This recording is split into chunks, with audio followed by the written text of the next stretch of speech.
Hi everybody, welcome back to the Gallowgateshots YouTube channel. We are back with another match preview, leg 2 of the Carabao Cup Semi-Final against Southampton. I'm Scott, I'm your host for this one, and today we're joined by Kris and Mr. Marc Corby. Kris, how are you this evening, mate? I'm very well, mate. I'm still as nervous as what I was last week, going into this second leg. Maybe even a little bit more nervous on this one, mate. But doing well. How are you? Yeah, I'm a bit the same. I've not thought about it all week, and now the weekend's come, and I know there's still about 2 days afterwards, but it's starting to creep into my mind now. I'm getting excited for it, even though I can't go. Marc, how are you, mate? Yeah, very well. Thanks, Scott, mate. Cheers for the invite, boys. Really appreciate it. I've been thinking about this game non-stop. I'm not going to lie. It's had an impact on work. It's had an impact on everyday life. Really excited. Just can't wait to get the weekend out the road, which sounds ridiculous, really, doesn't it? But yeah, can't wait for Tuesday, boys. I think it's going to be electric up there. Really do. Fingers crossed it is. Well, before we get started, I do just want to let everybody know that the Gallowgateshots match preview is brought to you by Magpin badges. They are the unofficial go-to site for high-quality enamel pin badges of Newcastle players, legends, and retro kits. Their website is magpinbadges.bigcartel.com. So we will get started. It's another Tuesday night under the lights at St James's Park. It's also live on Sky for us who can't get to the game. And in the UK, definitely it's on Sky Football, I believe, and not the red button, which I think the night afterwards is for the Man U game. We talked quite lengthily last time about Southampton, so we're not going to talk too much about them because there's not going to be much changed. The one thing I do want to pick up, obviously, the last leg, Kris, it was pretty much a dominant performance from Newcastle for most of the game. Southampton did grow back into it, but they do play Blackpool at the weekend before our game. Do you think that's going to have any form of impact to their preparation for coming to St James's Park? Or do you think they're going to play maybe the lesser side at the weekend and focus on maybe trying to cause an upset on Tuesday? I think we mentioned this on the preview for the first leg, mate, that I think the fact that they've got Blackpool at the weekend, that they probably would field a weakened squad against them, because obviously you're one step away from reaching a cup final. So you're obviously going to go all guns blazing and using your full strength squad in that game at St James's Park. Yes, it'll have some sort of impact in regards to preparation because, like you mentioned, they've got that game in between. But they would have done a lot of homework on Newcastle anyway before that first leg, and just took up a couple of extra tips from obviously the performance at St Mary's. So I don't think it'll have such an impact for them really. But I think with ourselves, if you look at Newcastle, the fact that we've had a full week now to prepare for this one, and once again, we would have picked up tips. And I think we're probably a little bit shocked by how well Southampton played at times throughout that game. But I think the ball's in our court there. Like Eddie Howe even mentioned it in his press conferences that he's now got a full week with the lads, and he hasn't had that before because the games have just been back to back recently. But ball's in our court, like I said. Absolutely. Obviously, we came out with that last game 1-0. There is a reaction to the first leg. I think that we did a live reaction immediately after the game with the boys in the studio. Marc, thoughts on the previous leg, and do you think that gives our boys a bit of a bit more confidence going into this game, knowing that it's at home, knowing that we've got that 1-goal lead already? Does it just kind of make them want it more, do you think, or do you think it's something that they've still got to be a bit mindful of? Yeah, absolutely. I mean, Southampton, they've improved a hell of a lot since we played them in the league. Some people questioned whether it was a worthy 4-1 victory, but we dominated the game. We had the better chances on Tuesday. I agree with Kris. I think they will play a lesser side against a Blackpool side in a league below. It's common sense. Most clubs will do that. And you're right, Kris. They're one step away from Wembley. They're not out of this tie by any stretch, even though the bookies have written them off. I think they're 12-1 to win the tie. So, they're well written off. But look, I think if we concentrate on Newcastle's strengths, there's been a lot of talk about the chances we missed the other day. But look, we're creating the chances. We still won the game. And I'm sure we'll come on to team selection. But just a quick one, there's a lot of noise about changing the forwards, bringing in Isak and St. Maximin, for example. But my argument with that would be it's half time. If you're winning a football game over 90 minutes and you're ahead at half time, when is there any demands to change the forward line at half time? I think everyone just relax a little bit, have a little bit more trust in Eddie Howe. We're doing well so far under him. And look, what unbeaten record at home is phenomenal. I think it's 10, 11 home games now since the defeat against Liverpool. We're not likely to concede. As it's 10 clean sheets in a row. It's just remarkable stats what thrown out already. But yeah, Scott, I think it's in Newcastle's hands, and I think we're all confident that we're gonna progress. Yeah, and Kris, you'd like to think the fans will have a big play in this game as well in terms of how we get off to the flying start. That first goal is going to be so important, not just for the game itself, but also for the atmosphere inside St. James's Park. Because we've been there before, where maybe if the opposition goes ahead first, heads start to drop a little bit in the crowd, and the groans may start. Given the fact that it's such an important game, do you think there might be an exception this week where no matter what, that fan base is just going to be backing the boys throughout the entire 90 minutes? What I've done, mate, what I've done since the takeover, really, the atmosphere in St. James's Park has been great, and that's thanks to War Flags. A hell of a lot of credit goes to them, and I think there'll be something special again on Tuesday night. We saw it against Leicester, where they're asking everybody to bring the scarves, and that spectacle, it looked great. I'm not sure what it looked like on TV, but it looked amazing inside the ground. It'll be very, very similar against Southampton on Tuesday night, and I think an early goal is crucial because it takes the nerves out of that fan base as well, because I know we're going into this 1-0 up, but it'll still be quite nervy, and it'll take the pressure off the lads as well that are on the field, because they'll be thinking about Wembley. I don't care what anybody says. They'll be thinking about Wembley as well. I know Eddie Howe comes out and says it's one game at a time, blah, blah, blah. Yeah. Like Marc said, half-time, 1-0 up there. So they're looking ahead at that next game. The players certainly will. So I just hope that they don't let the occasion get the better of them. I don't think it will. I think that the lads have been phenomenal this season. I don't think it will get to them. But I'm still nervy. I was more confident before ball had been kicked, and now we're 1-0 up, and I feel less confident. I don't know. I don't even know how I can justify that, but I think it's because it's touch and distance. It really is touch and distance, and we've asked for this and craved this for so long now, and the club's in such a great shape at the minute, and we can almost smell that London air. It doesn't smell very nice, but we kind of almost smell it. Aye, yeah, it sometimes wafts over the channel towards my end as well, so it's not the best. Southampton had a man sent off, Coletta Carr, in the last game. However, he'll serve a suspension at the weekend against Blackpool because the red cards don't count for the Carabao Cup. It's not a tournament-only thing like yellow cards, which I find quite strange. But the other person I wanted to bring up was, is it Djenepo, who went off early for Southampton? That was a concussion injury that they've brought him off for. So he's probably going to miss the game because he has to be rested for 7 days. Does that change our game plan at all, Marc? And do you think maybe that changes Southampton's game plan? Or do you think they'll just play as if they did when they made that substitution early on in that first game? I don't think it's going to make any difference to how we set up and play. I think we know exactly how we're going to line up. The strong back five. You can pick 3 out of 4 in midfield. Is Joe Linton going to play up on left hand side, or is a more centre midfielder sort of role, which I think is at his strongest. I don't think Eddie Howe will do his homework, of course, on Southampton and whatever players could potentially come in. Look at Adam Armstrong, for example. For me, he looked brilliant when he came on. He looked as if he was the player who they paid all that money for. The threats. That they're always going to have that threat with Shea Adams. They're going to have that threat with Ward-Prowse. Let's not concede free kicks around the box. Let's not give them the opportunities to score goals. But look, if we're on our game and we're cut out the silly little mistakes, which we can do at the back, Fabian Shaw, who's been unbelievable this season, he's still got that knack of, the stray passer, shall we say, from the back that could put Win in a little bit of trouble.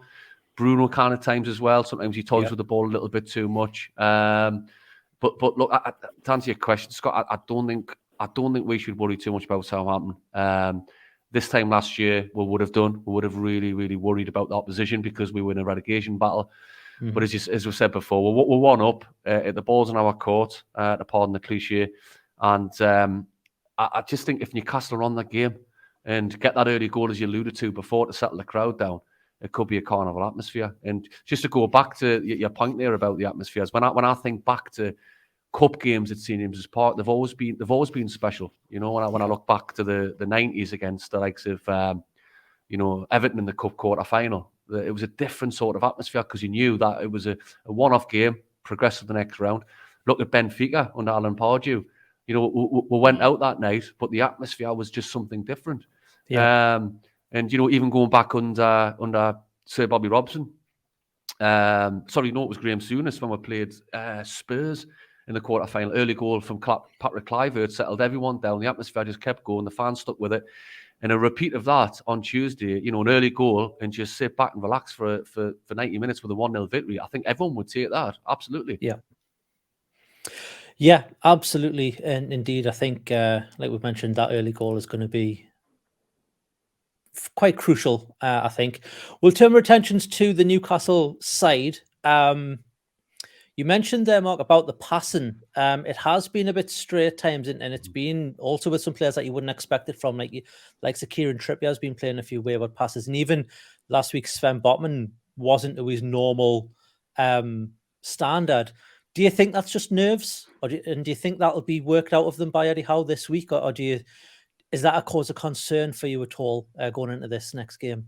It's not a concern going into this particular game because I think, as I said before, we've got too much quality for Southampton, and that isn't being big-headed, cocky, arrogant. I just think we should, on our day, at our strengths, we should beat them. And don't forget, we give them plenty of chances on Tuesday. We missed plenty of chances. We're talking about wayward passing, but we still won the game. So for me, it's not really a concern. But look, you've got to give credit to the opposition. We're not flying on all cylinders anymore. We're not battering teams 4-1s, 5-1s, 3-0s anymore. We're scraping 1-0 victories. But when I say scraping victories, we never really look like getting beat. No. So even though we're scraping goals, should I say, and we're not, scoring goals for fun as we used to, and Almiron's not scoring anymore and things like that, teams are just doing their homework and making things a little bit difficult for us. Obviously watching the show on Monday, it was touched on about Trippier's delivery from set pieces. It's not as clinical as what it was. That's something which maybe we need to do a little bit of homework on the training ground and work out what we're going to do for a plan B. Because it seems to me as if 9 times out of 10 Trippier's corner balls just going straight into the box. And the likes of Burn, Shea, Botman, they're not getting on the end of them anymore. But yeah, look again. We're confident. We're quietly confident that we're gonna have enough. I'm not too concerned, even though it is something which you'd love to not have them heart and mouth moments where the ball does go astray. But fingers crossed there'll be no incidents on Tuesday. Yeah. We'll move on to a quite hot topic this week. I think throughout social media, Kris, and all over the internet, really, and that's the question of Isak and Saint Maximin. I don't think there's anyone can argue that when they came on Tuesday gone, the game changed. We just seemed like a different side with those two on the pitch. Are you in the opinion that they're better impact subs, or would you look to maybe start them or bring them on a bit earlier than maybe what they got on Tuesday? I think this is what we'll have to remember, is that they started performing when they came off the bench, when Southampton were absolutely burned out. We'll have to remember that, yes, they did very, very well when they came on. Both players, I thought Saint done really well. It looked like the old Saint Maximin, that how he used to perform. And Isak, obviously, we don't even need to mention what he did for the goal because he was phenomenal as well when he came on. But we'll have to remember that they came off the bench. They didn't start the game. It's a different dynamic when you're coming off the bench trying to influence a game rather than starting. For me, and I know a lot of people probably will disagree, but I start with the same team as what started at St. Mary's. Callum Wilson, the goals will come. I know he's going through a bit of a dry patch, but the goals will come. Get him in front of that St. James's Park crowd, and let's see what happens. But no changes for me. It's exactly the same starting 11.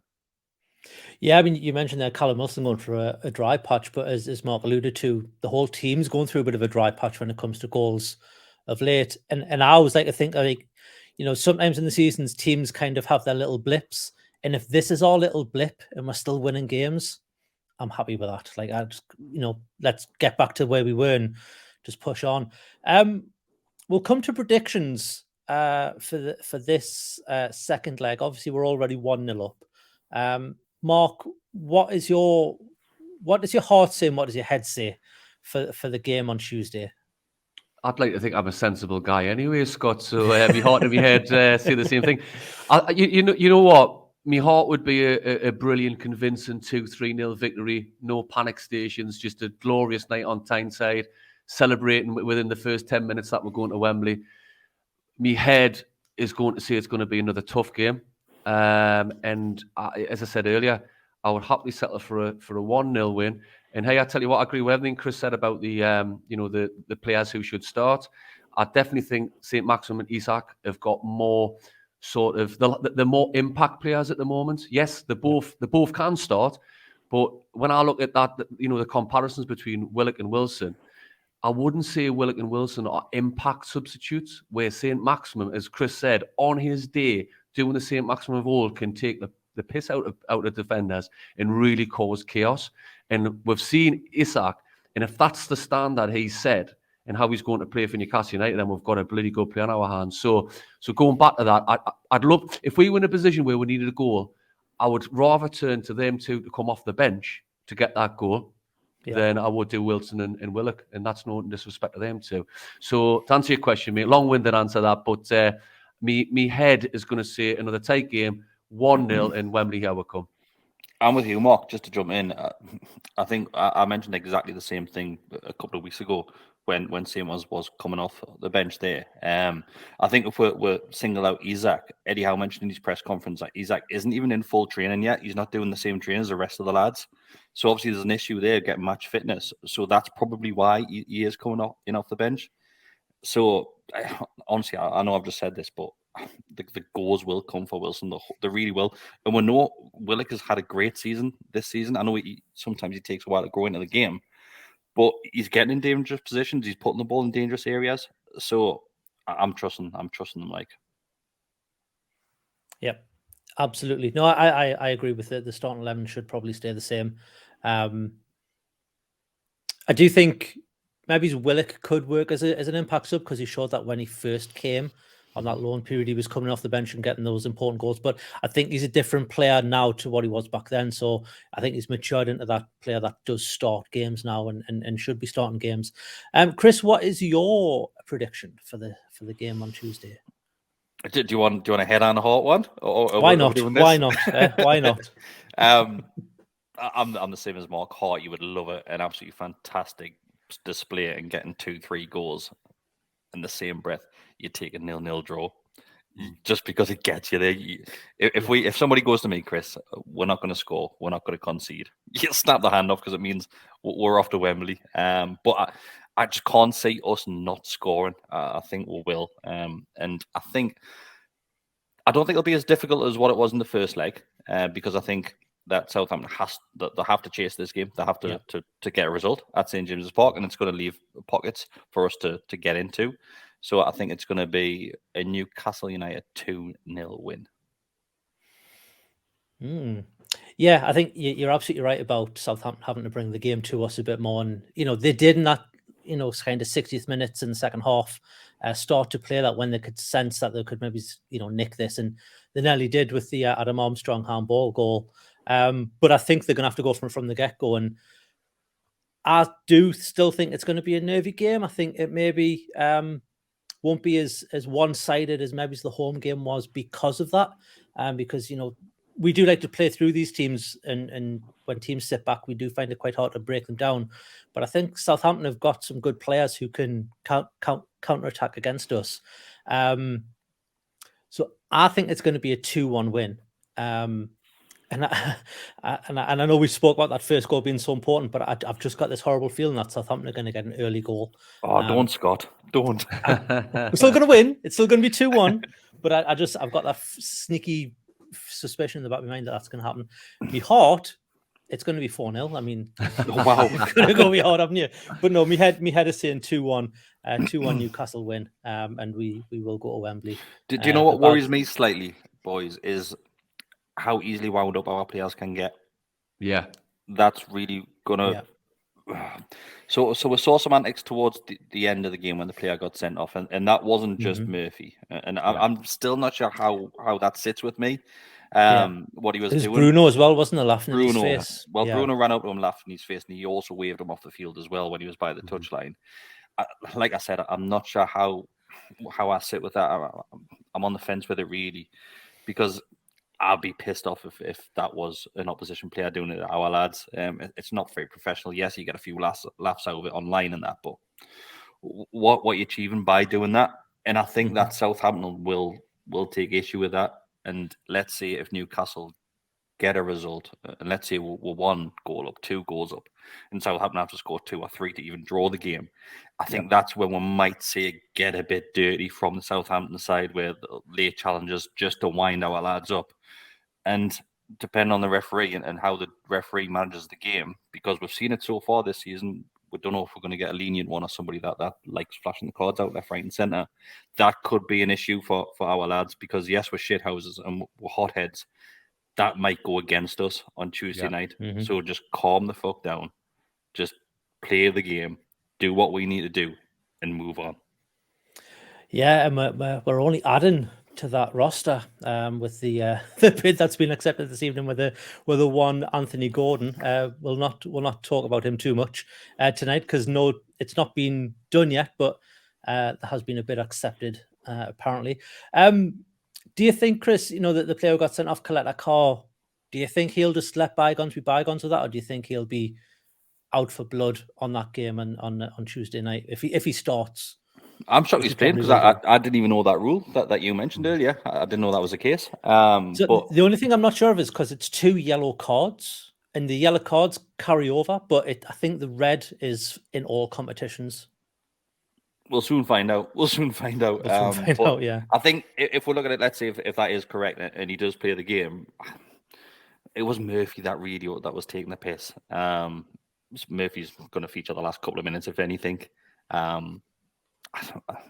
He could go in with it with a bit of a bad attitude and try and basically get a bit payback for Bruno and Murphy. That, like I said, it goes back down to how professional our lads can be, though. You've just got to ignore that sort of thing, but we'll see on the night. But it is a huge worry for me, like it really is. Morgan, I knew you had some feelings about it as well. I did, and Coletta Carr does play. He is available Tuesday. He's definitely suspended tomorrow. So Scott, you're all right on that score, mate. 100% agree with you. I did notice a tweet on Wednesday, basically saying that someone didn't agree with the way Murphy acted, and I said, well, look, if you've got to put Bruno in the same context there, because Bruno is so important to this football side that if there was some sort of revenge on Tuesday, because, at the end of the day, these players have got a lot of pride. And if you're getting laughed at like that, and then you're getting waved off the pitch, who's to say that this fella's not an absolute lunatic? And what happens if he puts a tackle in, takes a risk and saying, well, I'll get you back, and that's Bruno out for the season?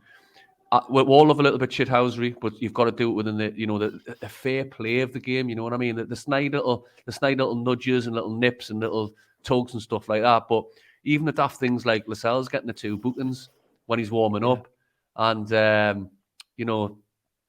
it's things like that. You think, oh, come on, lads, let's just try and keep it a little bit more professional. And I know people will probably think, come on, it's part of the game, and it is part of the game now. People do anything to win it.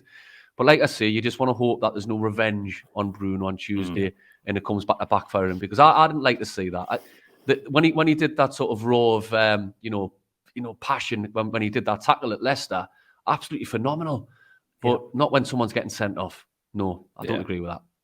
I'm with you, mate. I think, did Tyndall get booked as well in that game? Tyndall, he did, didn't he? Yeah, he did. I don't know I don't think the TV cameras actually showed what had happened, but I'm guessing it was just abusing the fourth official or shouting. No, he kicked the ball on the pitch to slow the game down. Yeah. All right. Okay. See that sort of stuff. I don't mind that sort of stuff, because you see it all the time. I don't mind it, but when you openly taking the piss out of a player, who he got rinsed by St. Maximin. He did. He got absolutely rinsed by him. That's why he got sent off, and rightfully so. Just let that happen. Just don't get involved. I don't know why Bruno went in and started laughing in his face. I know Bruno's an emotional character, and you don't want to take that out of his game because that's why he's so good. But just calm down. Honestly, just simmer down a little bit. I think there was a challenge left on him early on, wasn't there, by him, and that's why he's. Is that what it was? You really shouldn't be. Like, I think he was the player that got sent was also the one that done that shot one on Miggy early on as well, wasn't he? Was that not his first yellow card came from? I think it might have been him. No, I think he got booked for the Bruno challenge, if I remember rightly, and then it was the. I thought it was the Miggy one. I'm sure he wiped Miggy out on the left hand side. I'm sure it was him, or maybe there's one that looked like that Grand Theft Auto character. It was one of them. It was one of them. Does anybody want to add anything before we wrap this one up, boys? Just for me, gents. I think Newcastle fans have got a huge part to play in this game on Tuesday. You know, I'm already hearing people taking half days. And I've already heard of people working from pubs up Newcastle on Tuesday. And, you know, as always, as I mentioned before about previous cup games, Newcastle under the lights, a cup tie, to get us to a final at Wembley. People have got to lap this up and look at it and go, this could be, it shouldn't be based on where we're going with this project, but it could be a one-off. It could be a one-off to sing our side home to get the Wembley Cup final, and everyone's just got to embrace it and do their bit to play their part to get us through. Not just wait for full time and celebrate. Sing your hearts out for the lads, as the saying goes.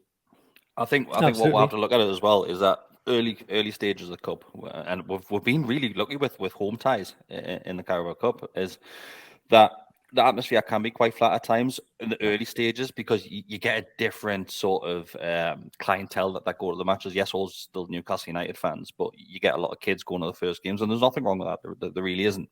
But if you look at how the tickets sold for this one, you notice that they went straight away. So the season ticket holders, I would say a good 90% of those grabbed their own seats straight away.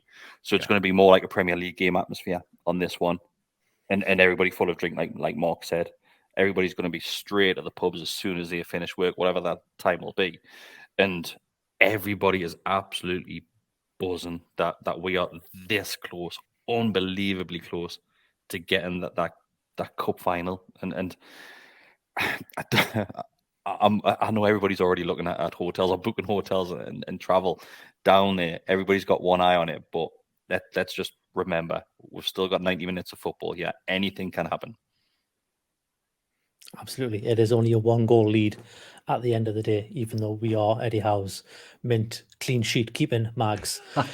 Right. Thanks, boys. I've really enjoyed this one. I'm really looking forward to this game, even though I've been a bit nervous today thinking about it. I think, it's like you said, Kris, it's been so long since we've last been in this position that I think a lot of fans have forgot just kind of what it's going to mean because we've been carried away with just everything since the takeover. So I'm really looking forward to it. And as someone who can't get to the games, being where I am, I'm really looking forward to just sitting down on the telly. Not on the telly, sitting down in front of the telly. Don't sit on the telly, Scott. Don't sit on the telly, no. Definitely won't hold my weight. And just enjoying it. It should be good. I'll FaceTime you, Scott, if I can. I'll FaceTime you from St. James's Park. I'll try my hardest. We'll do a FaceTime reaction after the game because I think I'm the only one in the team who isn't going. So we'll have to get something recorded. Anyways, if you like this sort of content and you're looking forward to the game, scroll down from this video and hit the little subscribe button. And while you're there, hit the little thumbs up or the thumbs down button, and it just lets other Newcastle United and Southampton fans know about this video in their YouTube feeds. And if you want to be notified, when we post new content, you can hit the little notification bell, and that'll give you a little pop-up on your phone when we post new content. If you want to go one step further, we do have a membership program. It's $2.99 a month. That gets you early access to the pre-recorded videos, as well as access to the Telegram group. And let me tell you, today that Telegram group has been full of talk of one particular person who will not mention yet because he hasn't yet signed, and I don't want to jinx it, even though we mentioned him earlier, but I'm not going to mention him again. But it's been full of that. And also James Madison's name's popped up a few times as well, because apparently that's come back up into a fray. But like I said, that Telegram group is worth the entrance fee alone, as well as, like I say, getting early access to the videos. But thanks, Kris. Thanks, Marc, for your time Pleasure. this evening. We will go on to Tuesday night. Brim with confidence. Try not to get too cocky, but fingers crossed. This could be it. We're one game away, lads. Let's get 90 to Wembley, minutes. yeah. 90 minutes 90 away. minutes. We'll see you in the next one. Ta-da.